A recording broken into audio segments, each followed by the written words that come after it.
We'll guide you through how to create Gumroad Procreate brushes to sell online. If you find this helpful, consider subscribing and liking the video. First, open Procreate on your iPad and create a new canvas. You can do this by tapping on the plus sign in the gallery view. Choose a canvas size that suits the type of brush you're aiming to create, but a standard size like 2000 by 2000 pixels is a good starting point.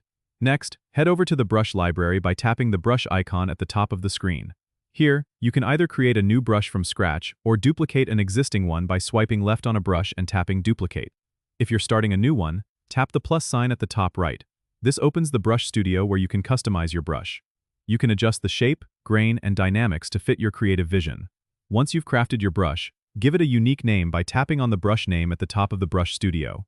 When you're satisfied, exit the brush studio by tapping Done at the top right. Now, to prepare your brush for sale, tap Share in the brush library and select Brush to export it as a .brush file. Transfer this file to your desktop using iCloud, AirDrop, or another file sharing method. Now, head over to Gumroad on your desktop and log into your account.